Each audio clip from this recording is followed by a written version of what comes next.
कैसे तेरा भजन करूं, मन बड़ा चंचल है, कैसे तेरा भजन करूं, जितना ही। सीताराम दोस्तों, मैं राम बहादुर सैनी भमर चित्रकूट चैनल में आप लोगों को स्वागत करता हूं।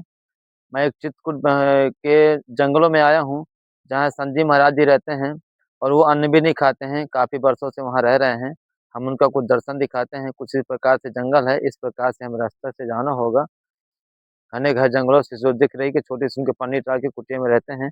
कुछ उनसे हम सत्संग करेंगे, कुछ उनसे बातचीत करेंगे, आपको दिखाते हैं। और देख पा रहे हैं कि घनघोर जंगल के बीच में रहते हैं। कुछ इस तरह से पन्नी टाल के अपना राह करते हैं। तो महाराज जी आप, सीताराम, तो आप कब से यहाँ रह रहे हैं महाराज जी? 22 दिन हो गए।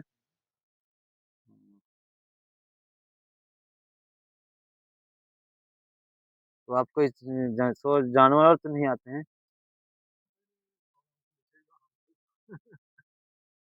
हाँ वो तो सही है। जहाँ भगवान का वास है वहाँ क्या है। जी। जी महाराज। जी महाराज।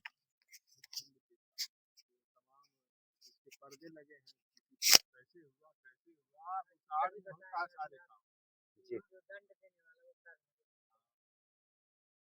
तो आप अन्न भी नहीं खाते हैं महाराज जी?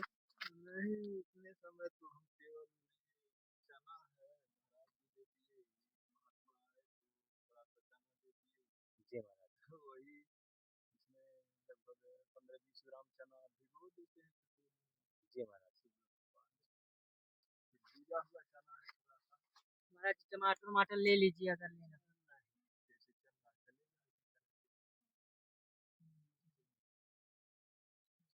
यही चना है, भूजा है थोड़ा सा। तो आप खाना पीना कभी भी नहीं खाते महाराज जी? कभी का, जब से यहाँ है तब से कहाँ खाए हैं। यहाँ महाराज जी को भेज दिए थे तो उसकी दाल उन्होंने खा लिया तो भंडारा था इनका। जी। और उसकी खीर भिजवा दी थी, गिलास में ही बाहर पड़ा है। जी। तो हम कहा प्रसाद है, कहा प्रसाद में केला पान आपका प्रेम पा दे रहा है। और जब आया तो एक दिन नहीं उनसे रहा गया तो वो जो है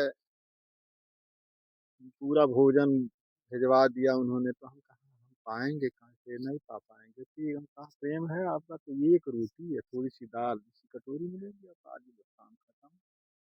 पहले दिन आए तो वहाँ जो महात्मा है, हैंड पाइप लगा हुआ है, तो पवाए थे उनके वहाँ पाए थे लगभग 1:30 बजे 2। हाँ तो वही पाए हुए तब से चल रहा है ऐसे। इसी में हम आनंदित हैं, क्या दिक्कत है। प्रभु की इच्छा जैसे। हाँ, सही है। अरे चल रहे हैं और झरने तक जाते हैं, पानी ले लेते हैं अपना। और आप सबसे संत आएगी कब से? हम 85 से हैं, गृहस्थ आश्रम से हम हैं। हम साधु नहीं हैं, हम गृहस्थ आश्रम से संत वाले हैं, जिनको संत लोग कहते हैं।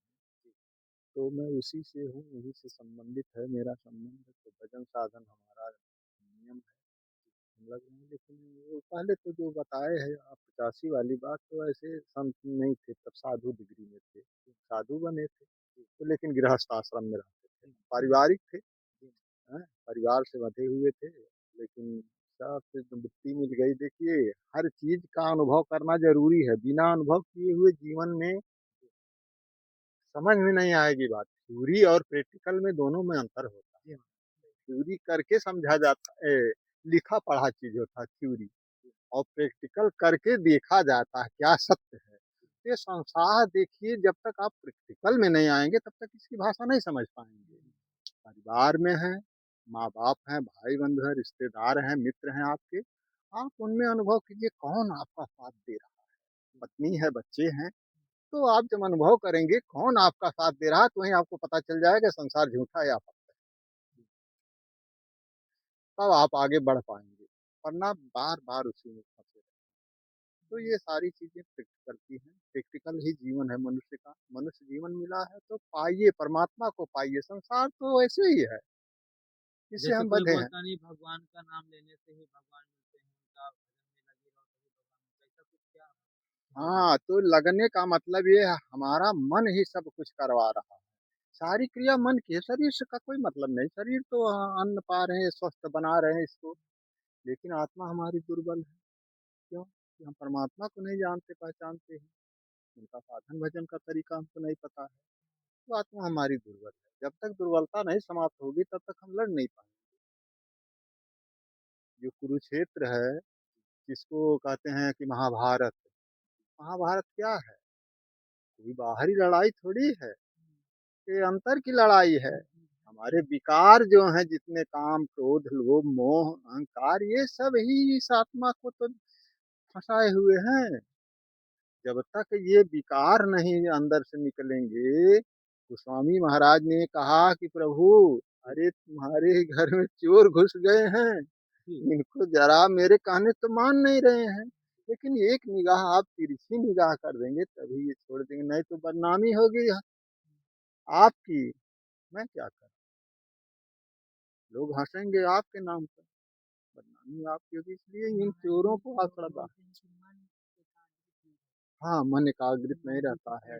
मन की एकाग्रता ही लाना है। मन जब एकाग्र जिस दिन हो जाएगा, उसी दिन तो सब कुछ काम बन जाएगा।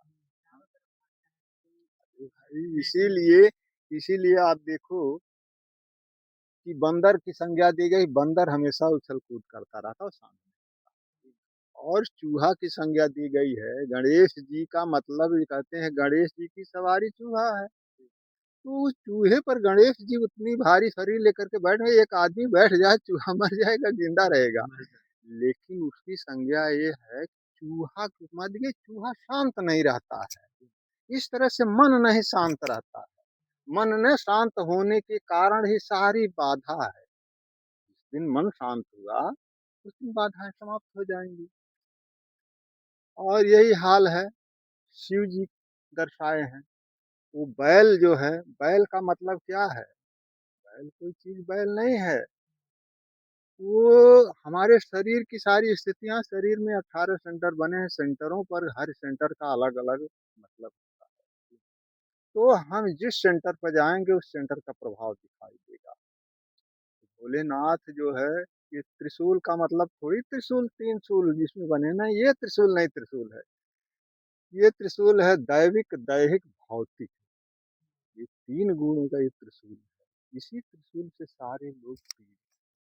त्रिशूल में तीन हाँ, दैविक दैहिक और भौतिक।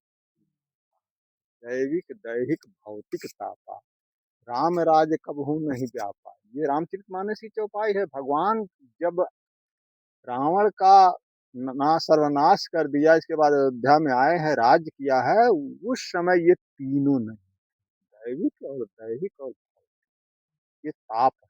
भौतिक में सांसारिक सुख आता है, इसके लिए आदमी रातों दिन यत्न प्रयत्न करता है, कभी शांति नहीं मिलती उसको। उसको ये लगती है कि ये अभी नहीं हुआ, ये नहीं हुआ, इस इच्छा पूर्ति नहीं हो पाती है, इसलिए वो शांति, ये भौतिक है ताप, ये दुख। ये भी एक बहुत बड़ा दुख है, शांति नहीं मिलती, आनंद नहीं मिलता है। मिला है किसी को नहीं शांति? मिला। कोई ना कोई परेशानी, कोई ना कोई समस्या, हाँ, कोई ना समस्या किसी न रहा। किसी को परेशानी है। हाँ, मनुष्य को तो सुख मिला ही नहीं यार। हाँ, तो कैसे सुख मिलेगी? यही तो दुख दे रहे हैं। और दैविक माने देवता द्वारा दैहिक शरीर से जो भोगा जाता है कष्ट, ये सारे कष्ट यही तीन सूल हैं। इसको शंकर जी ने अपने हाथों में पकड़ लिया, उनको नहीं दिया। और ये जो भस्म कहते हैं शंकर जी ने लगाया है, तो क्या पिता की भस्म किसी मनुष्य के शरीर की भस्म है? ये गलत है। ये जो विकार है इनको भस्म कर दिया। इसीलिए बिच्छू सांप उनके गले में माला बने हैं। हाँ। यही हमारे अंदर भी हैं, हमारे गले में माला बने, उनको डस ले रहे हैं, हम मर जा रहे हैं बार बार मृत्यु और जन्म के चक्कर में फंसे हुए। भोलेनाथ इसीलिए अमरता को प्राप्त हो गए। तो कहा है रामचरितमानस में, राम नाम जिम जपत महेशु काशी मुक्ति हेतु उपदेशु। ये काशी वो काशी बनारस की काशी नहीं, ये काया रूपी काशी, हृदय क्षेत्र में भगवान शंकर जी जो है राम नाम का जप कर रहे हैं, इससे मुक्ति दिला रहे हैं। ये चीज है। और लोग कहते काशी चलो मुक्ति मिलेगी। अरे वहाँ तो घोड़ा, गधा, बैल, कुत्ते सब कुछ है, क्यों नहीं मुक्त हो रहे हैं? सही दिल की अगर हाँ? आपने आत्मा से मान रहे हैं तो वो भगवान ही है। तो नहीं, भगवान ऐसी कोई शक्ति है, ऐसी कोई चीज़ है जो इस सृष्टि को चला रही है, हम चला नहीं रहा है। समझ पा रहे हैं। वो हमारे समझ के परे है। तो वो सृष्टि चलाने वाला ही हम लोगों के अंदर व्याप्त है, लेकिन हम उसे समझ नहीं पा रहे हैं। आप अपने मर्ज़ी से कुछ नहीं कर पाइएगा, आप मनुष्य हैं क्या आप कुछ कर पा रहे हैं? ये सारी चीज़ें 5 तत्व जो है विद्यमान, ये तो हैं मौजूद, इन्हीं में से आप कुछ बना ले रहे हैं, ईंट-पत्थर तैयार करके मकान बना दिया, लोहा तैयार करके कोई मशीन बना दिया, कहाँ से आप लाए? कहीं से अलग से लाए? क्या किया आपने? सारी चीज़ें तो प्रकृति की हैं, उसी में से आपने थोड़ा-सा दिमाग लगा के कन्वर्ट कर दिया, बन गया कोई चीज़। उसे कहा तो मैंने किया, क्या किया? कुछ नहीं किया मेरे समझ से। अपने सुख के लिए किए, जो भी किए तो भौतिक सुख के लिए किए। भौतिक सुख आपके साथ में गया, किसी के साथ में गया, राजमहल गया, सोना चांदी हीरा मोती नहीं रखा गया, गया, नहीं सब यहीं के यहीं तो पर। सब यही चीज है। तो वो हम यही जानते हैं कि तो उसी शिव जी ने इन विकारों को भस्म करके लगा दी, तो नहीं जाते। मन उनका शांत है, नंदी नाम से बैल बन गया, और शांत बैठा रहता, जब मर्जी करते तब कर लेते हैं मन। ये हमारे मन बिगड़ गए, जो हमारी इंद्रियां बिगड़ गई, हमारे विवेक बिगड़ गए, बुद्धि नहीं काम कर रही है। बुद्धि जब सही होगी तभी विवेक की जागृति होगी। विवेक का मतलब होता है निर्णय करने की शक्ति। आप नहीं निर्णय ले पा रहे हो, क्या करें क्या ना करें, फंस गए आप।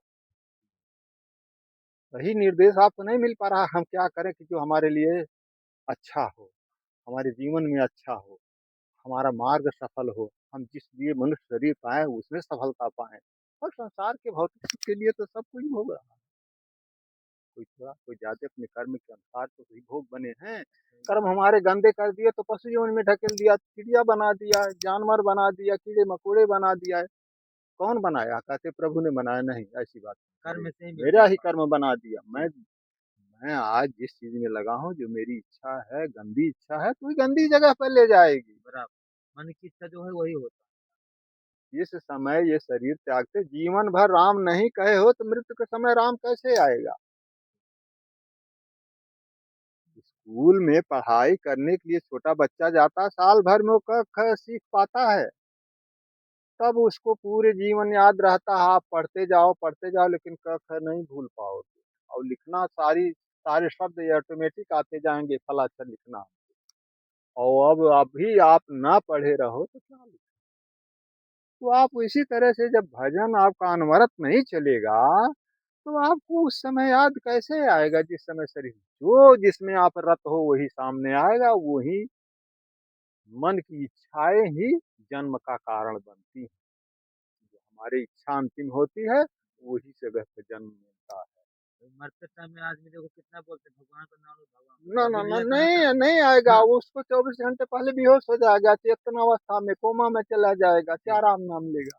महाराज जी मन को देखो ठीक जगह हाँ, है तरीके, संत महात्माओं के पास तो तरीके ही तरीके हैं, सारी सुविधाएं उनके पास हैं।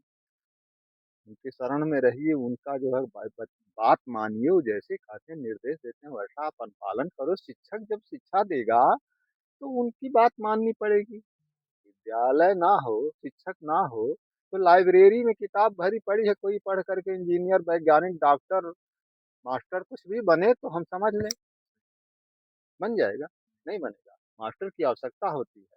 इसलिए इसमें से मुक्ति पाने के लिए जो मुक्त पुरुष होगा उसकी शरण में आप जाओ, वो आपको क्लियर कर देगा, जैसे है वैसे बना देगा। इसीलिए कहा है, जो जाने सो देह जनाई, अजानत तुम्हें तुम्हें हो जाए। यानी जो जो जानता है उस चीज को बता देगा, उस योग्यता को आपको प्राप्त करा देगा, वही चीज आपको उसको पाने के लिए शरणागत होना पड़ेगा, बात माननी पड़ेगी, तो आप उस लायक बन पाओगे। क्या चीज? पढ़े पढ़ाई की हम भी जा नहीं, मौत नहीं ले जा पाई, बच गए। चलो ठीक है महाराज जी फिर चलते हैं आपसे मिल के आपसे संसंग करके बहुत अच्छा लगा कुछ